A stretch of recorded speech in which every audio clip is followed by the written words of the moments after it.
Good evening, good morning. Welcome to this new episode of Converse with the Coach. And guess who's got the power? You have got the power. We have got the power. And the power is the topic of today. Now, before we get started, allow me to welcome my guest who's here with us. Her name is Ms Charity Chanda Lumpa, Chairman of Zanaco in Zambia. Charity, welcome to the show. Thank you very much, Mireille, and thank you for having me. It's a pleasure to have you. Thank you for accepting our invitation, Charity. Thank you so much. Right, so for those of you joining us today, allow me to just share a few words before we get started with today's topic. My name is Mireille Karera, and I am your host at Converse with a Coach. I am a coach, I am a CEO, and for today, I am your host. I am welcoming all of you joining us from Rwanda, from Africa. Specifically, I would like to specially welcome viewers from Zambia. So we thank you for joining us today, all the way from Zambia. And we also welcome those joining us from all parts of Africa, Europe, and North America, and around the world. Now, as always, this conversation is really interactive. I would like for you to participate by sharing your thoughts, your questions, and also your comments on this topic. Today's topic is taking your power back. Hence that song from the mid-90s from Step, which was called I've Got the Power. And our hope for today is that you spend the next 60 minutes with us, really listening to an expert talking about her experience with leadership, with powerful position. And also I will be sharing some of the comments and research that I found about how to increase your power and your influence. Now, if you have not subscribed, if you are joining us for the first time, can I ask you to please subscribe, hit the subscribe button on this channel. We are you viewing us from YouTube, so please subscribe now so you can get to see a lot more of these shows in the next couple of weeks. If you have missed any of our weekly shows, please feel free to just go through this channel and make sure that you don't miss some of the very important topics that we covered. Some topics are very relevant for this season, the season where there's a lot of uncertainties in many ways in our lives, in our businesses, and for us as people generally. So we have some of these topics that I'm sure can help you start the week and tomorrow on the right foot. And that's always my hope, for you to start the week on a high, feeling good, feeling empowered, feeling that you indeed have got the power. Okay, so that was the introduction. And it is truly a joy for me to host Charity. Before Charity talks a little bit about herself, I always have a tradition on this show. And that tradition is to tell the viewers how I met or we met with the speakers. So Charity, can you share with the viewers how we met? Sure. Thank you so much, Mireille.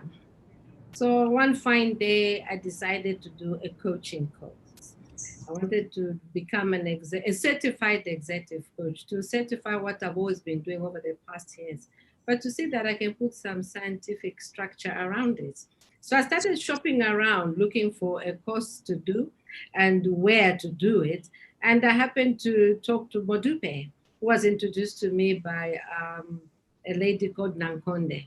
So I hooked up with Modupe and we got talking, and he asked me where I was going to do my course with. And I told him I was thinking of doing it with an academy in Kenya.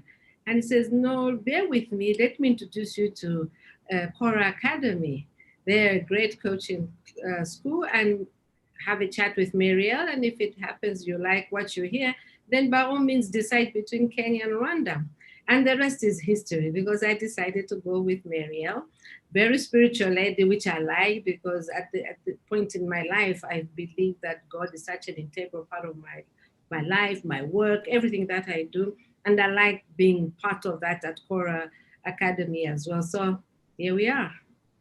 Here we are, and this is how we met earlier this year. And I'm glad that you chose to join the leaders that are now seeing the values and the benefits of being equipped with coaching skills so that they can become better leaders generally, but also they can know how to coach people they lead. And you being a powerhouse and a powerful businesswoman and a board chairman, not chairperson, not chairwoman, as we were sharing earlier. You being a chairman of Zambia National Commercial Bank, or Zanaco, and many other boards, you saw it fit that it was good to be equipped with coaching. So we thank you for choosing Rwanda. Thank you so much. Thank you. It was actually something that I'm truly grateful for, because even the course content, the ambience, the environment, and the ability to be myself in order to learn was really, really, really useful. Very, very useful. And this, speaking about this topic, one of the reasons why I felt you are the right person to speak to this topic, Charity, is because you are a powerful woman, I know, in Zambia, and generally, not only because of the positions you have held at the helm of so many flagship organizations, banks, like, Ecobank is a power name on its own, Airtel, Zanaco is one of the top 4 banks in your country. And, you've held positions at Barclays, at Citibank, could it be? Citibank. So the names are a lot. And I know you do a lot of pro bono work where you serve at churches on a board, etc. So you really are an influential woman who has been in leadership positions for decades. Now, what I appreciate about you is, with you having that influence and that knowledge, being highly educated, you saw the need to continue to be, upskilled, to continue to learn something. And not only that, to learn from people that may not be seemingly at your level according to the conventional ways of seeing the world. So thank you for being teachable, humble, and also have that open spirit to learn. Yeah, thank you so much. I think it's a prerequisite of everybody, man and woman, to keep retooling, recalibrating, so that you remain relevant. So I make sure that every year I'm learning something new every year. So I send myself off on short courses so that I can remain relevant and impactful. Indeed. So retooling, recalibrating, and remaining relevant. I love those rears. Yes. So, go ahead. I said, yes, that's important at every level of life. We should always, like you said, remain teachable. Yeah. So I was speaking to someone at the University of Rwanda who was they wrote an article about that person in a newspaper, and he was saying that as a leader, one needs to remain a lifelong learner. And that's really your attitude. Absolutely. Because I believe the best is still ahead of me. I'm not yet there. Yeah. And when we get there, is it going to be here or there? They'll still be there in front of me.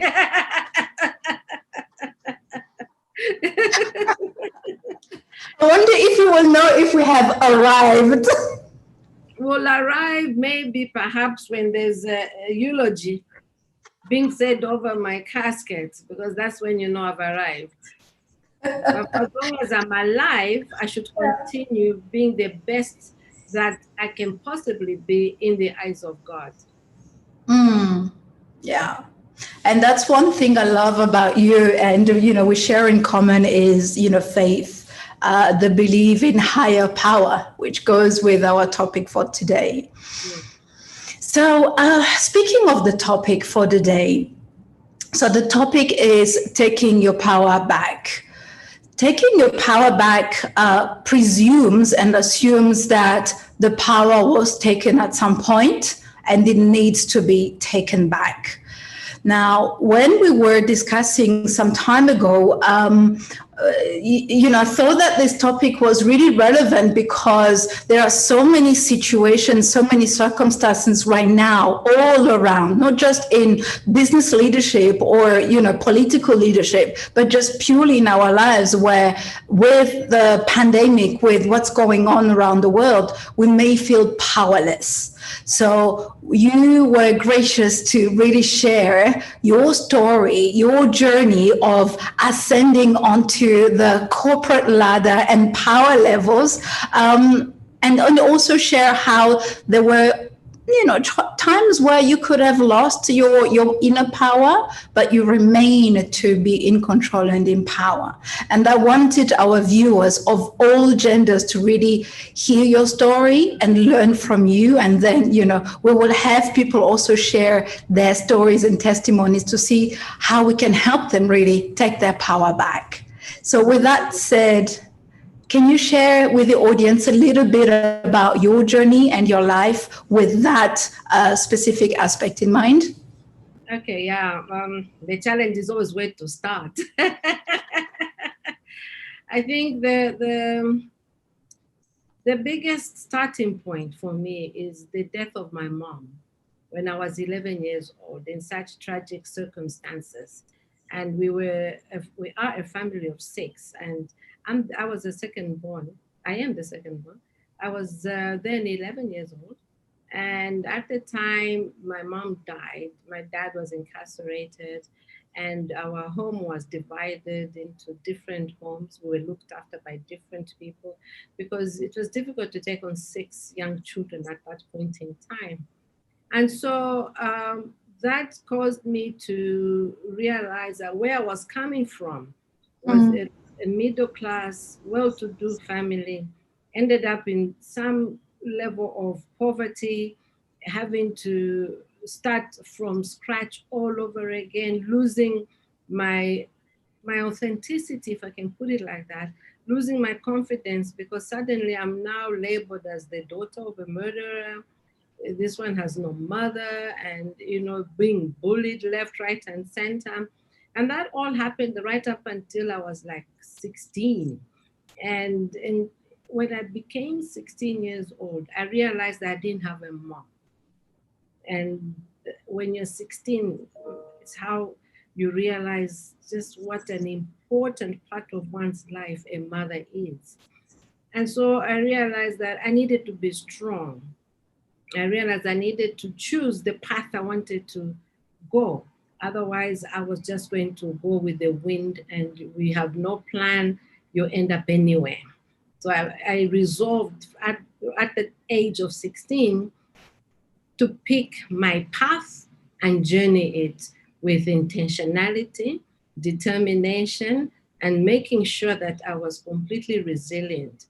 Many a times I fell. Many a times I got up. And that's a story that I think as women, we should never fear to fall. Let's fall, let's get up. And what made it worse in the time we were growing up, I'm not so sure nowadays, but we as women, as girl children, we were taught to be second best. We're taught to be what's seen, not heard. We're told that, there are certain things that are just for men. We should be good at cooking, making love to a man, bearing his children, and looking after his house, ironing his shirt, which I don't mind doing, and don't get me wrong, but we must be able to do it on a balanced basis, where that professionally I'm also supported. So at the end of the day, I chose my path. I walked that path. I'm still walking it today. And here I am. Wow. Wow. Thank you for sharing the early beginnings, and also how clearly you were faced with a situation that it was beyond your own, I guess, control. And there was a situation where you could have lost control, you could have lost the power over your life. But already at a young age, you decided to go on and build your life irrespective of the standard and, I guess, classic environment one would expect to be, growing up in. Absolutely. It's a choice we have to make. I had experienced what a middle income life was like, and I experienced abject poverty. So I made the choice. I decided not to stay in the poverty, but walk my path out of it. And so it's really something we shouldn't be afraid to choose. There's just this, I think, let me call it stigma about choosing a better life. We shouldn't feel shy about choosing a better life, because in Romans, in the Bible, it is written, it pleases God to see his people prosper. So we should embrace prospering. And part of taking your power back is just that. Yeah, it's making the right choices to actually excel and stand out and not be judged. Because I guess one of the reasons why people don't really take control of the decisions that are resonating with themselves is because they fear judgment of others. Wonderful. Yeah. So now walk us through your professional journey and how you ascended to the ultimate powers of the corporate world. Okay, so when I finished university way back in 1983, seems so long ago now. I was alive. That's a good thing. Yeah, I guess you were just born. No. I was born in 1976. So I need to do some math here. You were there. You were there for sure. I was in primary school. Anyway, go ahead. In grade 1. So I decided to join a company called the Zambia State Insurance Corporation, at the time a monopoly insurance company, and the parastatal. And they put me in a management trainee position, and they assigned me to a workshop, a subsidiary of State Insurance, the Auto Care workshop, as the workshop manager. And here I am, fresh from university, having to work in a workshop, panel beaters, painters, mechanics, what have you, like 20, 30 men. And I'm like, oh my gosh, how am I going to deal with these people? And that's the first time I encountered gender bias, okay? I was young, 21, thereabouts, and there I am put in a workshop full of men to manage as workshop manager. And so there was no other female but me. I'm the one who was in charge. And because I used to be quite a tiny person, they paid me no attention. They just thought, who is this woman? I said, I got to break through this. And even the customers themselves, each time they came to my office, they would ask me, where's your boss? I said, hi, I'm the boss, and they'll say, no. A woman, a young girl like you, why should I be dealing with a woman like you? So you faced gender bias and age discrimination as well. So two things against you, right? Yes. Yeah, at the very beginning of my career. And so I had a problem managing the staff because they were men. I just couldn't be bothered with me. And going into the workshop was quite hazardous because they were half naked. And I wondered, so how am I going to manage and supervise these people? So anyway, I decided to speak to their foreman, and I said, I need to talk to you. Can you please come to the office? He said, okay. And I went back to the office. He never came to the office to see me. I said, oh my goodness, what am I going to do? So I went back a second time. I said, listen, I really need to speak to you. We need to discuss matters of importance concerning how we're going to manage this business on behalf of state insurance. And they would pay me no attention. That went on for like 2-3 days. And by the fourth day, I said, okay, let's deal with this thing properly. So I went to the workshop. And because I use very colorful language, and I cannot repeat it, I but they use understand. very colorful language to address each other and everything else. So I stood by the door, hands on my hips, and I called one of them by the very same colorful language. Everybody stopped working.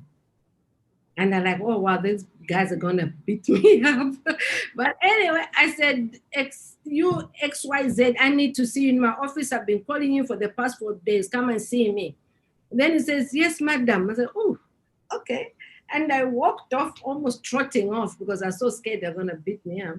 But he came to the office and he sat down and we had a great conversation. And from then on, now I took my power back.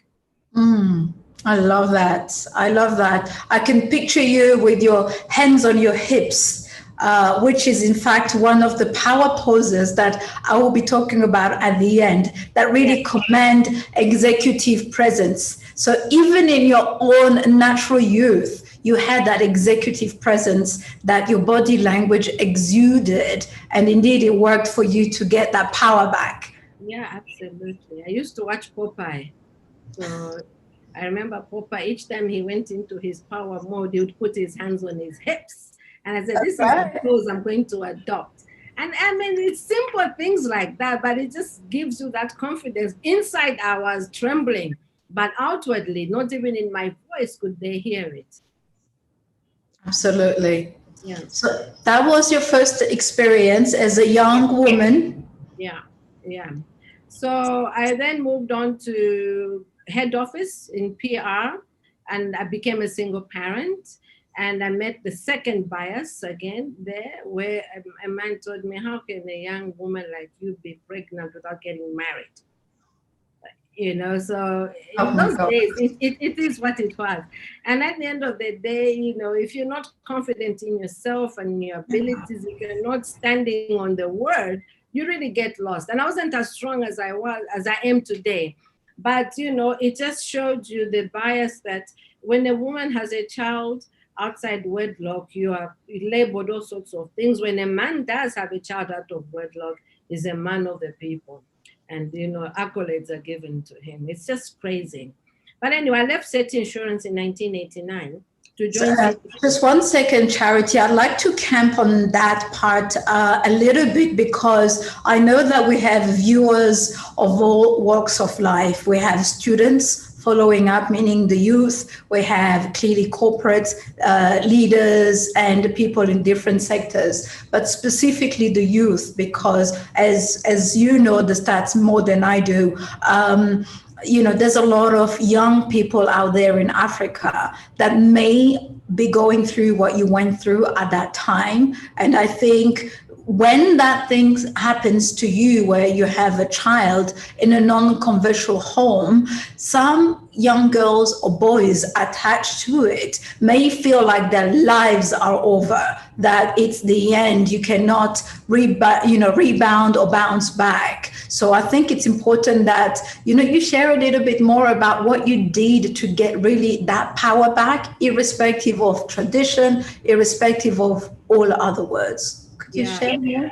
Okay, great. It is indeed a very difficult time to be a single parent and a young one at that matter.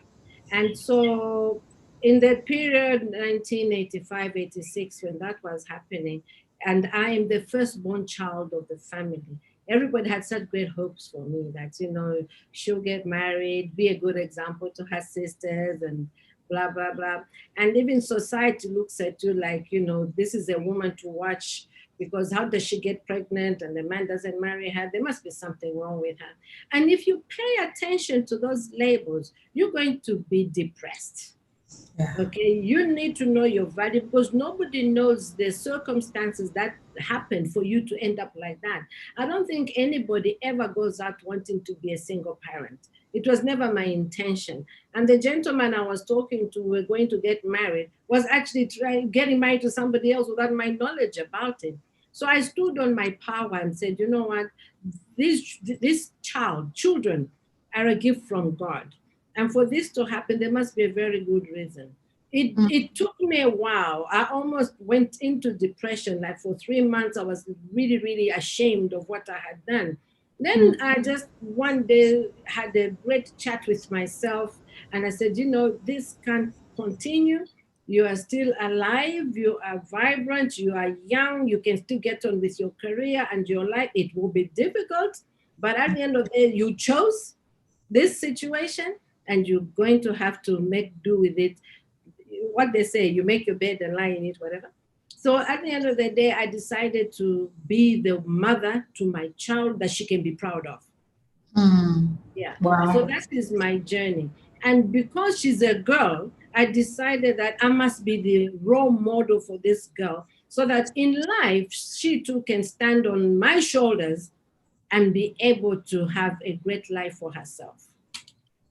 Wow. Thank you so much for being transparent and sharing your journey. I think when we have tested, that's why we have a testimony.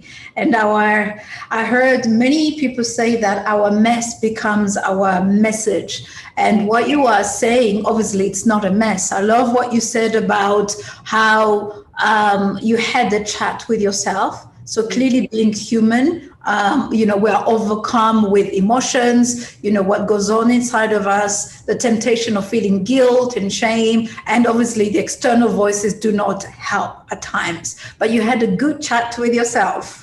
And also you stood on your spiritual beliefs that a human being is certainly a creation of God. So that means that you need to now rise up and take your power back and be an example to her. Yeah, but this was my second most crucial event in my life after losing my mother, becoming a single parent. And it's at that point I decided that my circumstances will not define me. Yeah, I decided I will define who I will become, and I'm going to make sure that I become a great woman. So from an early age, I decided this will be my focus. Not easy, I don't subscribe to easy, but at the end of the day, the challenges are there to define us and to help us find a way out to that next level. Indeed. So challenges growing up, you took your power back, and with your personal situation and also starting up. So it sounds to me that, the climbing up the corporate ladder and breaking the glass ceiling then became an easy piece of cake, right? It was less difficult. Exactly. With that track record behind, you can take on anything with your hands on your hips, right? Yeah. Well, after the workshop, the hands on the hips became something else. They became a prayer thing because now you decided, emotional intelligence must kick in as well, and resultantly learn to pick your battles. Yeah. In the corporate world, that's so important. Right. Yeah. Can you paint that picture for us on, what it is? And obviously we're using you as a case study or your story to really make it real and relevant to others, because there are people going through that in many ways. So we have named some of the, blue chip companies and corporations that you headed up either as a CEO or currently as a board chairman. So what are the challenges or anything that you can share with not only women, because I don't want this conversation to be a gender conversation, but anybody should really see himself in this situation because we all face the same challenges. So talk to us about, what circumstances that you feel people viewing us from all over the world can learn from you there. I think know your truth. Define who you are early on. Set your goals plainly, clearly. And when I say goals, I don't do 12-month goals. I do immediate, intermediate, 5, 10 years, because you must know where you want to end up. and from there start afresh. Because what's important is that if you is the realization that if you don't set goals, you end up anywhere, and that's nowhere to be found actually. So for me, I decided by the time I'm 40, I decided in my 30s, just before I turned 30, that by the time I'm 40, I should be a CEO of an organization. And that for me was a driving force. So I decided, how do I become a CEO? I must aspire for these directorship jobs. And that's exactly what I did. If I couldn't find them within my organization, I was going to find an equal, better organization and become a director in there. Because rising in the corporate world does not mean you rise in one company. I'm happy for those who can, male or female. But for me, every 6 years, I found a new opportunity.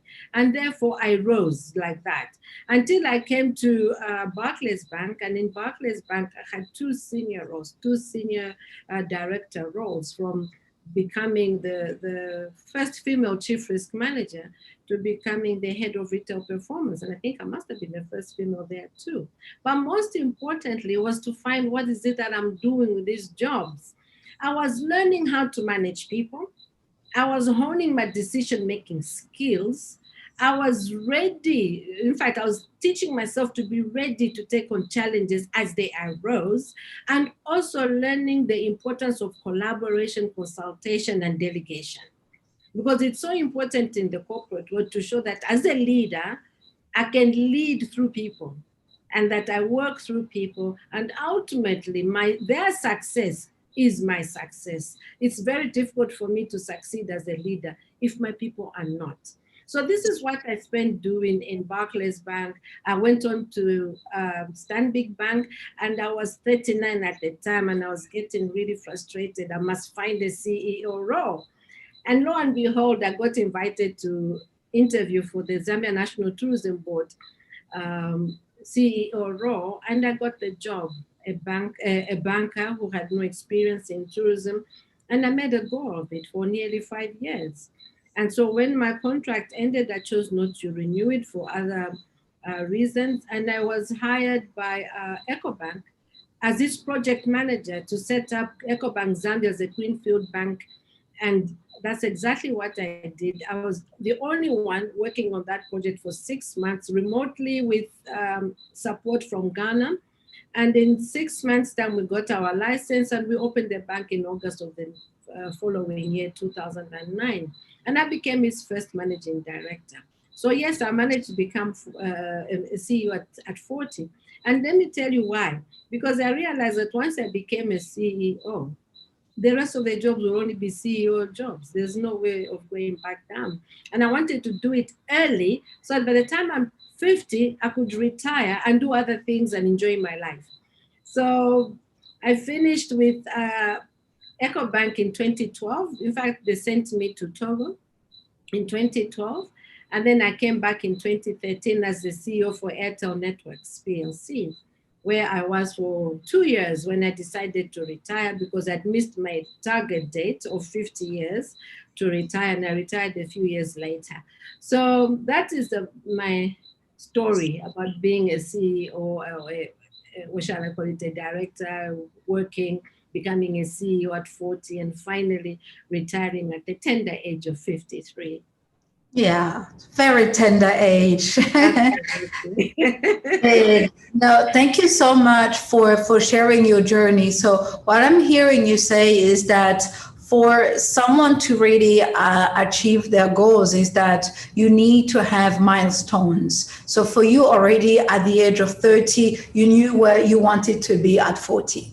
And that really helped you to get there. And once you got there, you then had another milestone for, the next 50 years. And that worked for you. Let me just see before we continue if we've got any comments on YouTube or any questions. So I see some comments. People looking forward to hearing from you. Diana following from Kigali. Hi, Diana. And also Mwate Precious Chikumi van Rietveld. I hope I didn't butcher your name, but I'm assuming it's our new viewers from Zambia. Am I making the right assumption? I'm not sure. So Mwate, welcome. Mwate is saying that she's looking forward to the conversation. Oh, she says, absolutely love you, Charity. She's watching from the UK. Hi, Mwate. Thank you for watching from the UK. Thank you so much. Thank you. I appreciate that. Chupi Mwene, also doing some dances. Mwate saying that she likes the hands on the hips comment that you made earlier on.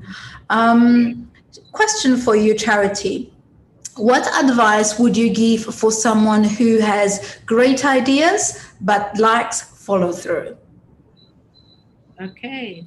That's a very deep question, because we need to understand why you're not having any follow through, because follow through is a personal decision.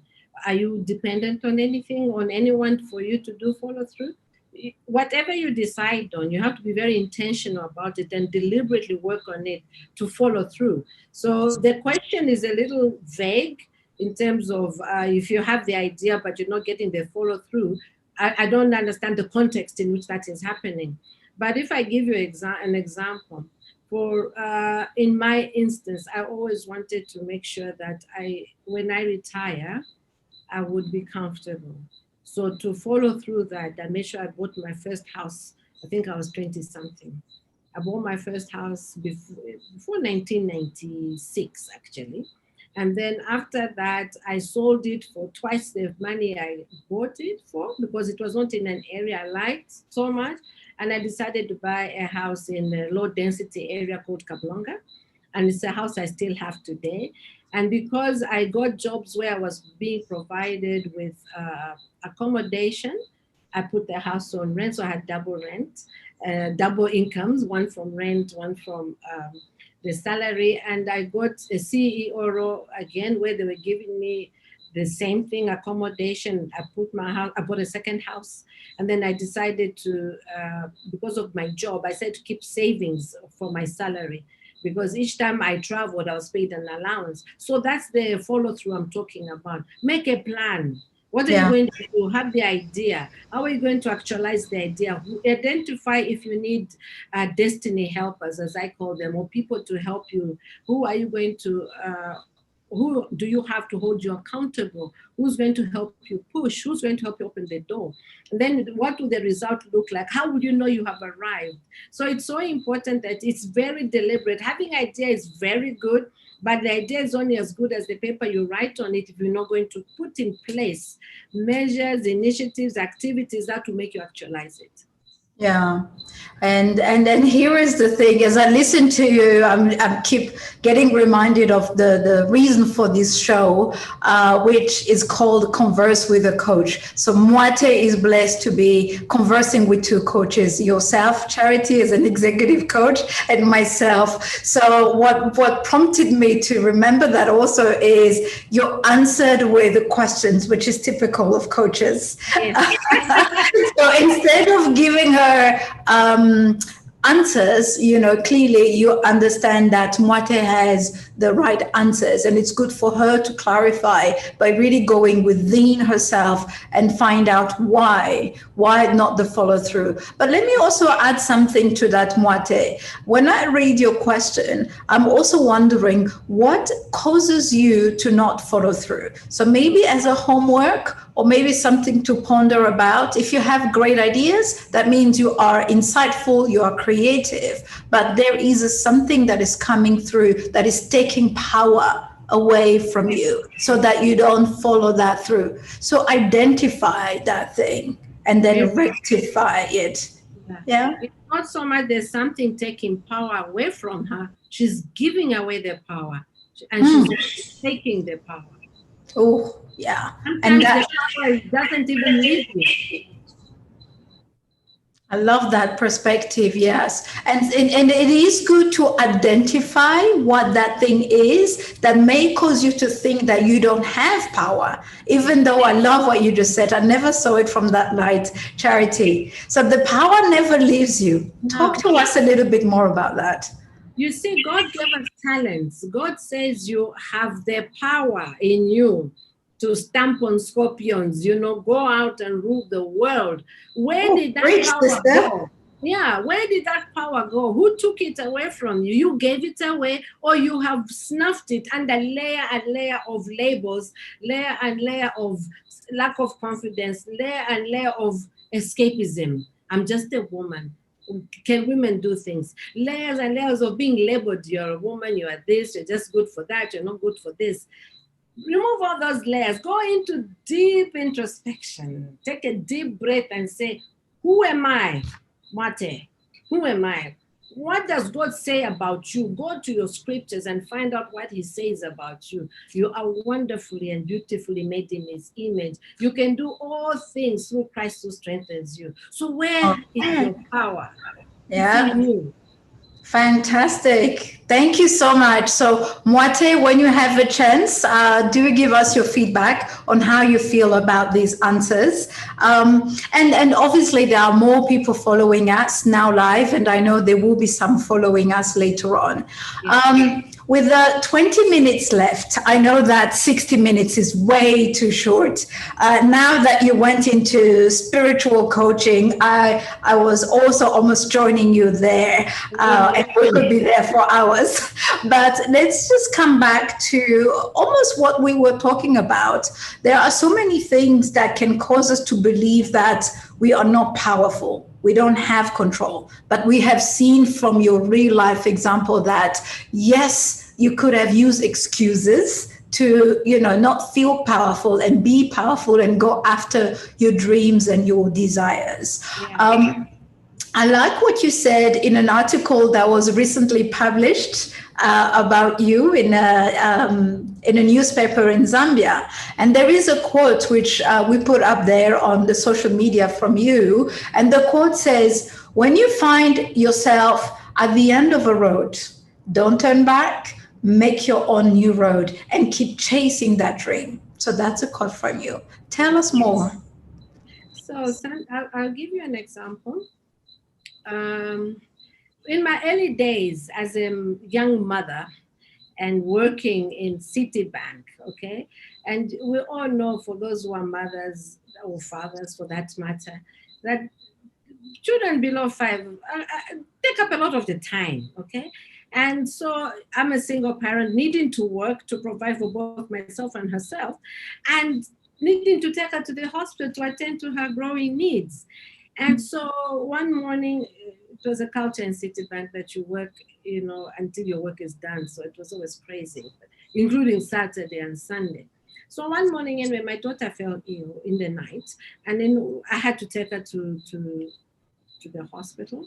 And I sent a message. There were no mobile phones those days. I sent a message, and I took her to the clinic, and I came back, I think towards lunchtime, after I settled her down at home. And my boss was like, leave it. Why have you been the whole morning? I said, oh, my daughter was not well. And I had to look after her. So he says, what's more important, your job or your daughter? Yes. Wow. Yeah. And he was a single man himself at the time.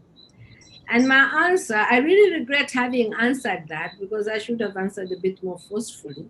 But I did answer, I think, with a lot of emotional intelligence. I must grant myself that. I said, my job is important when all is well with my daughter. Yeah. So ultimately, this is where you must find your strength, that you should not be bullied into saying things that you instantly make you feel guilty, start making you feel bad about, why did I say that? I should have stood up for my daughter and stuff like that. For me, I should have just said my daughter. You understand? But then that would have been like a challenge to him. And I didn't want to challenge him. So taking your power back, it's not so much about violence or being aggressive or being like ballsy, as they say. You want to behave like a man. No, it's about understanding the strength that is in you. So when I found that roadblock, I found that come to the end of the road because my boss was saying, you, what's more important? I just opened a new road and I said, my daughter, my job when all is well with my daughter. And I headed off that road. And believe me, in a year, I was already promoted to his job. So really, at the end of the day, Wow. what I'm saying is this: there will always be challenges, but never turn back on your dreams. That's what I mean. Never Mm. turn back on your goals, on your dreams. Pursue them. There's a reason why you dreamt about them in the first place. And for me, I dream big. I don't believe in small dreams. I don't have that time because Charity, yeah. before we move on, I don't want that to be slipping away. There is something powerful you just said. When you talked about the question, I guess the trick question that could have tripped you to say something you would have regretted. The person that asked you who was your boss at that time, because you answered it with dignity, you didn't really react that much to it. You got not only got strength and power, but I love what you said about you eventually taking his position. Now, talking about power, that is power in all definitions and senses. So I just wanted to emphasize that for the viewers. And I'm seeing a lot of comments coming through. And we'll get to the dreams, hopefully, in the 14 minutes we've got. So I see Murado. Hi, Murado, just joined us. Murado is saying, love that answer. So that was your answer. In a way, it teaches people how to treat you. Yeah. Indeed. Moate is now saying, oh, wow, I leapt from my seat as you both responded to my question. This is just what I needed to hear. I have the answers. Thank you both so much. Oh, we thank God. Our job is done, Moate. I think for today, we've got you taking your power back. So well done. Absolutely. Yes. Well done. Yes. Go ahead. I think we should also remember how powerful we are as women. And I'm really just speaking to the women now. Go back to Genesis. Who made Adam eat the apple? Okay, this is an endless debate. Charity, with your permission, I know you are my guests. With your permission, we do not want to stir any global dispute on that one. Not at all. Not at all. The answer is simple. It was the woman. She had the power. Don't give it away. Moving along. So now, breaking the glass ceiling. I wouldn't want to end this this show without having a concrete example for the corporate. So clearly, being in many senior execs and also CEO and board chairman position, there must have been examples where not only as a woman but as a person, there were examples where you could have lost power. Can you share with people that maybe at that level right now to, I guess, edify them through a story and how you overcame that? Yeah. Where does one start? There are just so many examples. Oh my God. We will need to have you back at some point. Yeah. And you see, because as a woman, you encounter so many of these things at the same time. Okay, so I became CEO, of the Zambia National Tourism Board. And it was very, very clear that I didn't have the qualifications that they were looking for. But I did tell them that the reason why I was most suitable for the role was because I was going to bring corporate behaviors into a parastatal marketing company where we should value every dollar spent to bring attention to Zambia as the desirable destination in Africa. Okay, and I think it was a selling point. And so having gone in there, I found everybody with masters in tourism development, Bachelor of Arts in tourism. I was just surrounded by tourism experts. And I said to them, this is how we're going to work. I have the corporate behaviors that will help you actually actualize the tourism expertise for the benefit of this company. So you are going to teach me what you know, and I will collaborate with you as your CEO to open doors for us to elevate Zambia to the next level. And that collaboration was so important because I put the experts in front of me and I said, I'm depending on you. Where do you need to go? What do we need to do? How can we take this to the next stage? And we came up with the most precious campaign ever seen in Zambia called the Visit Zambia campaign, 2005 to 2010, which was not even funded by government, but by donors, because I could open the doors, okay? By donors, by bilateral agencies. We went to tourism fairs across the world that were not paid for by government. So, you get to the point where you realize that I am teachable. I'm also equal to the task because I've got experts around me. I'm not about to alienate them. I didn't really mind what they said about me when I asked them for help, but provided they were giving that help, we managed to get Zambia on the map and 6 months on CNN without paying a single penny, okay, on the sights and sounds of Zambia. That's what it means when you're breaking the glass ceiling. Did I hear correctly that because of your leadership, you negotiated to have 6 months of free airtime on CNN to talk about your country's tourism? Free to my company. Somebody else paid for it. Oh, I see. I understand. Yeah. Still, there are benefits. Didn't come from my budget. No. That's great skills. That's wonderful. And that's how you blend the two.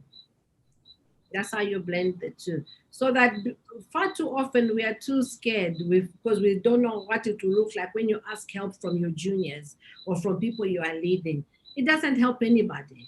Let them talk behind your back. They'll never say it to your face. But at the end of the day, who's succeeding? Who's going ahead? Who's moving on? Who's actually taking that prize? So it's so important that we understand what are we in it for. Yeah. Yeah, I love that. Thank you. So humility clearly comes at a good price. Absolutely. It pays off. Wonderful. So we have about 9 minutes. If you have any more questions or comments or any clarification points, let us know. If you wish to leap, just like Mwate left a moment ago with the charities answers, there is still a few minutes to go.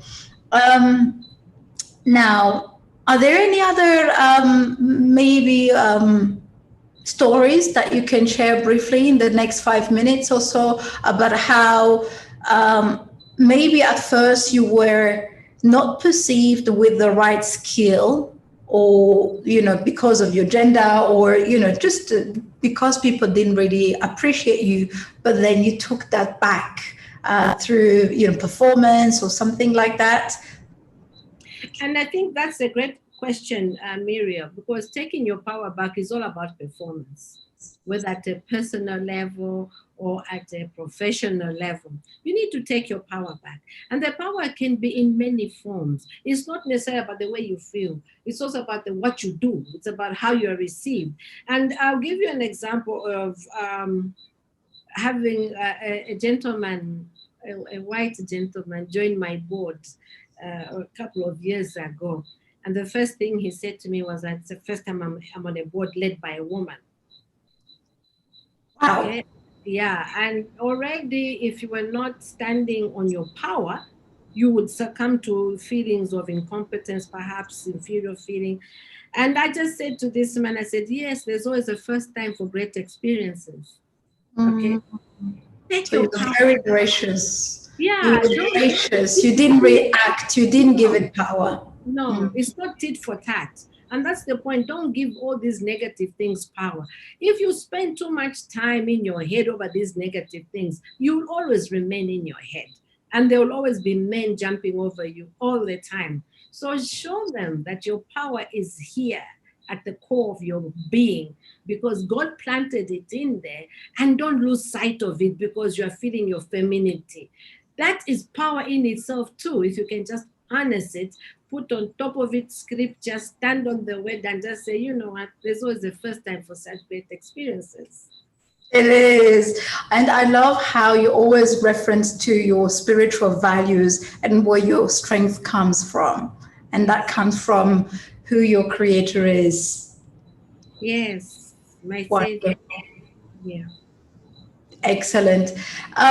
So there's a few minutes left, and there's something you alluded to a few almost at the beginning when you talked about your hands on the hips.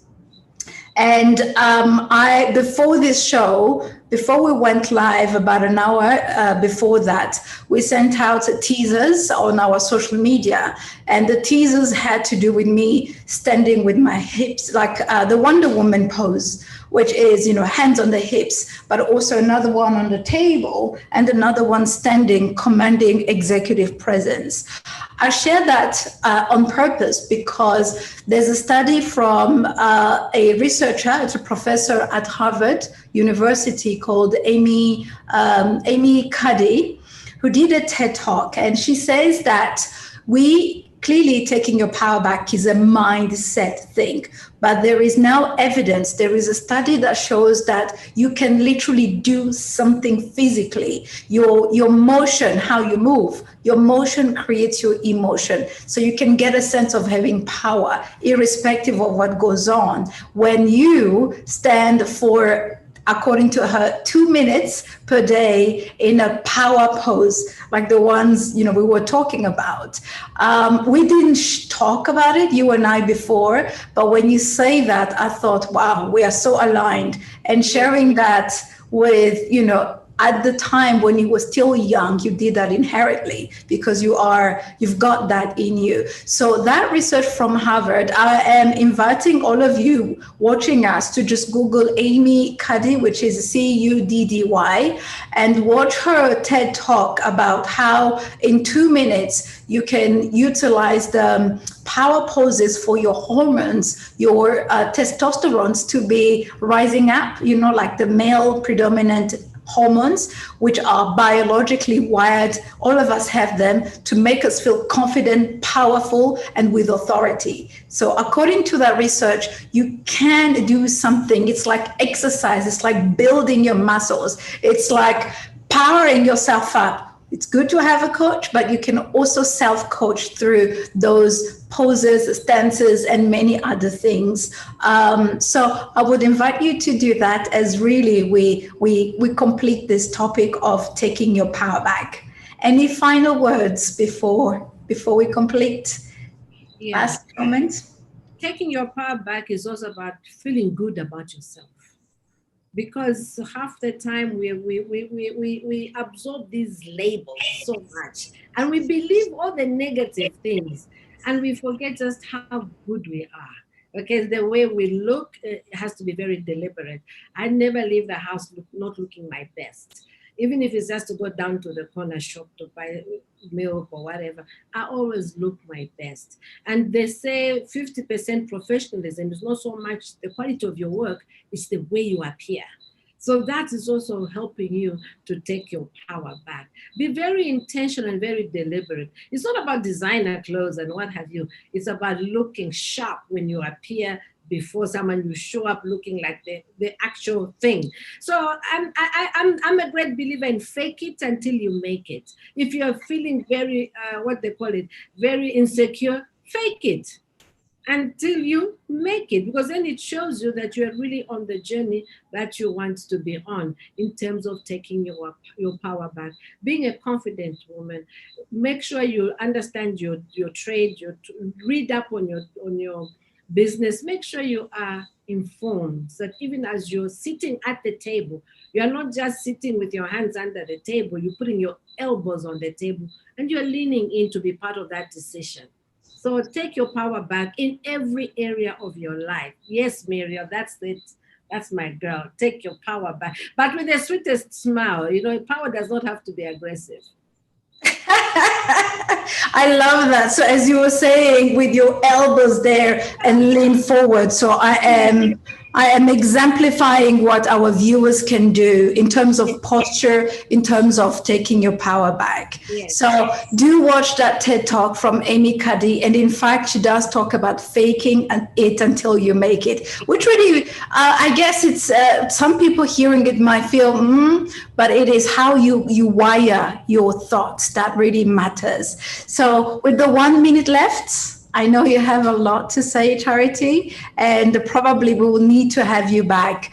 With the 1 minute left, let me just thank you for your time. I know you are a very busy woman, and I appreciate you. I acknowledge you for being not only a powerhouse, but being a force for good, someone who's kind, and someone who's always there to help others and lift others up. So thank you for being you. Thank you so much, and thank you to our listeners and our viewers. Wishing you God's blessings for a fruitful week. Indeed. Okay, so I'm thanking you also, those who joined us for the first time from Zambia and from the UK and all around the world. If you enjoyed this talk show today, please send us your comments and also send us your thoughts about what else you wish to see so that we can cover that in the next few episodes. In the next episode, next Sunday, same time, 6 p.m. Kigali time or 4 p.m. GMT and 11 in Eastern in the US, we'll have our next guest who is going to join us from the USA. His name is Dano Djukanovic, and he'll be talking to us about changing the world for good as, listen to this, as parents, as priests, and as generals. Now, you may be wondering why those big titles. It is a concept that Dano, who is a partner at Boston Collaborative, has developed really to talk about personal leadership, character building, utilizing a few archetypes that are leaders in our society. So I'm encouraging you to join us next week, same time, so that you can get to hear more about you as a world changer. You do have power and you do have what it takes to change the world for good. So until we see you next week, have a wonderful week, subscribe and connect with us if you have any questions. Bye-bye, everybody. See you soon. Bye, Charity. Bye-bye, and thank you so much, Mireille.